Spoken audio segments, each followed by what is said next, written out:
Hey y'all.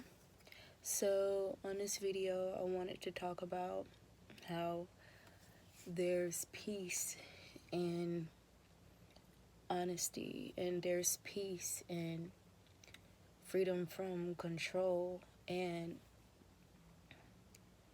when we consider control, a lot of times we think about a particular individual trying to control us. And like someone that's just physically, we could physically see them, they're in our presence, they're around us, or we speak to them. That's the type of control we consider whenever we consider being controlled by another person. But in actuality, there's many factions and entities and organizations and several different things that try to exert control over the masses or people in general. For example, social media. And now I'm pretty used to talking about things that are controversial or not exactly the most popular topics, and which I could receive backlash. Don't care about that. And that's another thing about true peace and authenticity, not caring about people who are against your truth.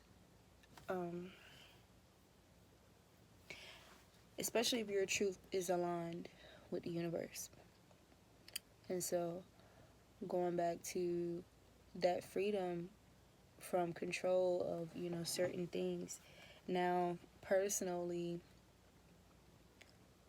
it honestly does feel good to not be attached to Facebook, Snapchat, Instagram, and every time. And I've had a few conversations on the topic. People sharing their views, and it is a beautiful thing for creatives. And you would think, for myself being a creative, I would utilize the platform more often. Now, my thing is, the only reason why I walked away from it when I did was because it was spirit led, and because it was a very toxic community that I was a part of.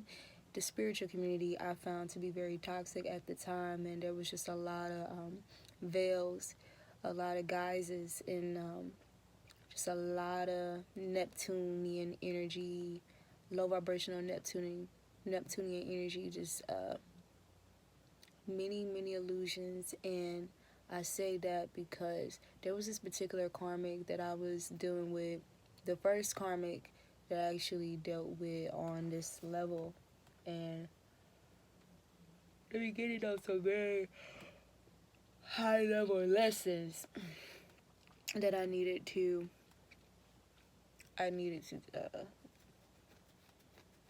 encounter and overcome, and especially digest.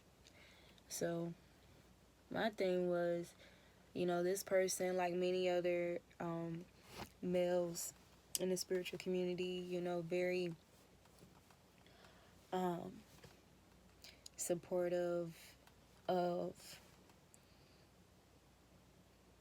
ideologies regarding our originality and melanated people, um, as well as what true spirituality is and loving yourself, whatever.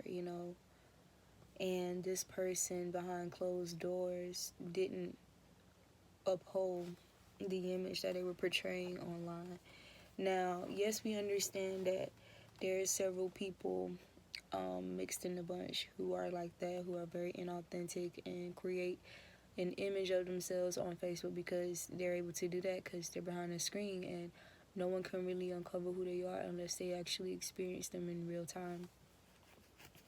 Now, I've gotten the opportunity to experience this person in real time, and so that's why I wanted to share this, because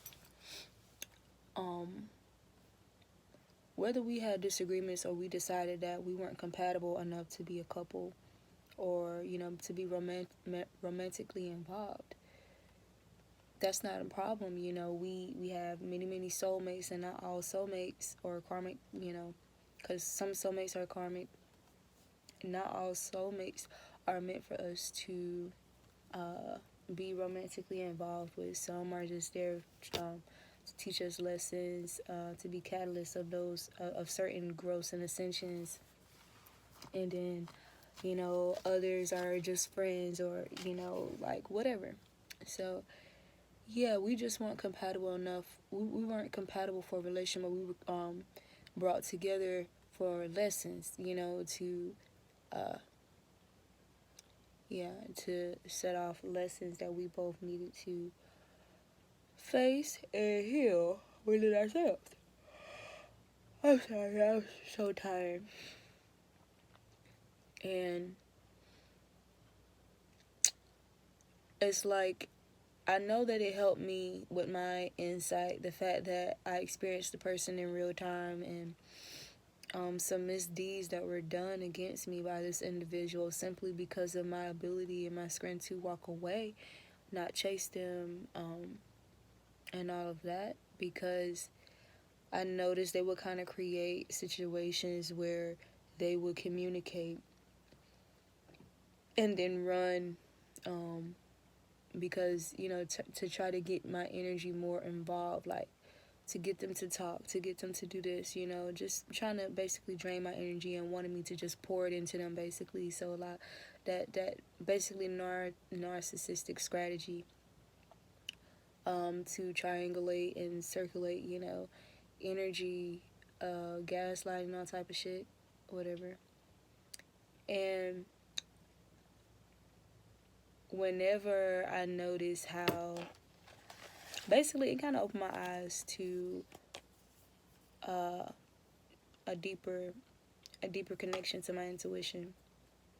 And I say that because now I'm seeing this person, through the social media, and I'm just noticing how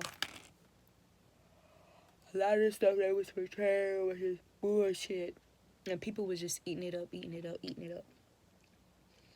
So that really turned me off, and as well as considering other things that was going on in the spiritual community, and how I was just able to see through a lot of fake shit, and the fact that not enough people was able to see through the deception as well, was alarming. And so I just, and not to mention the gaslighting and gang stalking and all that stuff that I experienced as well. But for me, removing myself was because I wasn't about to comply with a fake concept or just a fake reality. I couldn't buy into it.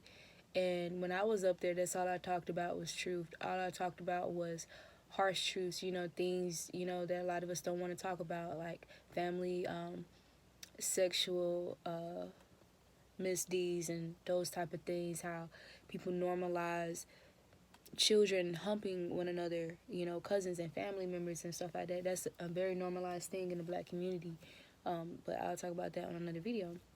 And so my thing was, if I'm going to be a part of this community, if I'm going to be up here, you're going to have to accept me for my authentic self. And that's what it is. I'm not going to get distracted by all of these things that Facebook is constantly throwing in our faces, and these trends and stuff to distract us from the things that actually matter, things that we actually need to pay more attention to, and should be executing ways to heal those generational traumas. And so it was just a lot of artificial, superficial shit. And like I said, being someone who was able to see through shit, especially that person, since I experienced them in real time, and to see all these other people be easily fooled, easily swayed and charmed, it was just like, you know what, this is actually a problem that's bigger than we really realize. And I took it, with a grain of salt, and I moved accordingly. Like I said, my soul and spirit was leading me away from it, and so I took that break. And yeah, because I needed to not only heal myself from this person's mischievousness, but heal my heal how I view myself in connections with other people, other individuals, and building and strengthening connections, because I really questioned people's loyalties, people's motives, because come on, like you're thinking that these people are spiritual, it's a higher level than what you're used to, or what you're used to having around you, being the black sheep, and just being around people who are still in the matrix or whatever. By now we know what that phrase means. So to come into this community where people are talking about things that make more sense, like astrology, all these things, and it was very satisfying at first. But like I said, as you ascend higher, so does the demons and the entities that you encounter, as far as them approaching you, because it's like having them set. It's like having levels ready and prepared for us as well, because it's a spiritual war. And it was 11:11 on the timer when I said that. So and understanding the tactics and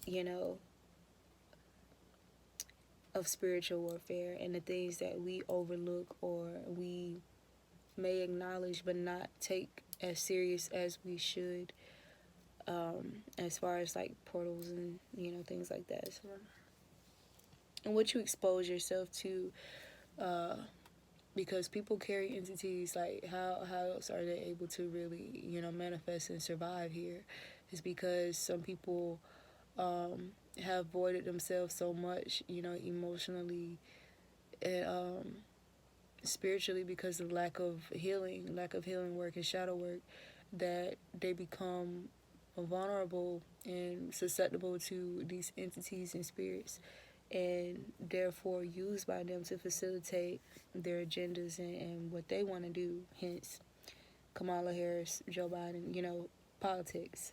We see a group of ticks, blood-sucking ticks. So yeah, but the freedom, the integrity, and the contentment in knowing that I'm not attached to Facebook. A lot of people are kind of attached to Facebook, cannot go a day without checking their Facebook. There's some people who post and post and post back to back throughout the entire day, every day. And I know a lot of people mask it as, oh, this is just community reach and, you know what I'm saying, and connecting and networking. And yes, but to an extent, some people really are dealing with social media disorders and addictions. And we're not addressing that because we're masking it as, oh, it's the pandemic.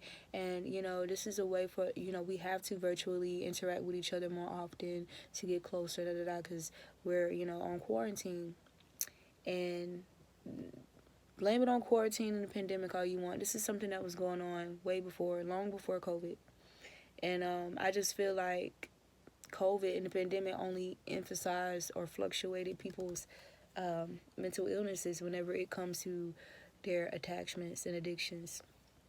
And so that was a big part of me removing myself. And to see now word about possibility of social media getting shut down and stuff, it's kind of like, oh, so is that why Spirit had me, But, throughout my life, I've always taken long breaks from Facebook particularly. And so it's not like it was completely new or anything challenging or it was hard for me to do. So as a divine people, we are prepared along our paths, like along our lives. Like we're prepared. We was basically being prepared for this moment that we're about to step into. And so that's just an example, like with my already disconnecting from social media and stuff like that in my past. It's been preparing me, like I would do it longer. Each time I left, I was off longer. And I just noticed the strength. And not only that, you get to observe the people around you, because understand this is like a very popular, trendy, universal, global thing, social media use. So you get to observe and pay attention to the people around you who are still very active and, attached to these things. And it's like a mirror. It's everything's a mirror, and there's a divine mirror. It's either going to reflect to you divine things or things that are low vibrational. And so things that you lack within yourself, things that, whatever. And so mirroring to them my contentment in not feeling so attached and addicted to people's views and perspectives and opinions, or to social media itself, and then seeing them and understanding how I should, how I can appreciate me being the way that I am, even though I'm, an up and coming artist. My my logic is I don't really like for people to make it seem like, oh, there's only one way to do something, and especially when that way can be destructive. It has been destructive for a lot of people. And my thing is, I just feel like the universe is much more powerful than what people's physical eyes or mouths can dictate. It's you walk by faith, not sight type of thing with me. I take it very literal. And so I don't feel like that's the only way I would be able to get my music out. That's the only way I would get my story out, my books, my creations, my projects. No, I refuse to believe that. But I do understand the necessity and, well, not the necessity, but the convenience of utilizing these platforms. So, but yeah, I just wanted to talk about that. It's really going to be interesting to see how people respond to social media being shut down. Just cold turkey. It's going to be very interesting. And I'm pretty sure plenty of people are saying, "Oh, well, it's only going to be short term. I could do that." But is that really the case? Is that really the case? When you base so much of your self-esteem and your self-worth and these likes and shares and attention. Look at me. My thing is, yeah, I want attention as far as my projects and my crafts and my creation, because of the message that I'm putting out there. Because it's a message that's critically of necessity and essential. And so that's my thing. Yes, I can resonate to wanting to be heard, wanting to be seen on account of, getting out information and truth out there that's going to help transform other individuals who don't get to encounter people like me on a regular basis. And that's something that I definitely hear. And I appreciate that. And for me to not even be on social media anymore and, like that, and still be told that, I just feel like that says a lot. That says a lot. Because we want more than anything when we're, on social media, to be noticed for, who we really are noticed as someone of, someone worth the attention, I guess. So yeah, I wanted to make this short because it takes really long for my videos to post. Like, I'll make a video, and depending on how long it is, it might take 2 days for it to post, unfortunately. So I'm going to try to keep my videos very short. So I may be talking about this again, but as of now, I'm going to end it. And until next time, you guys, I love you.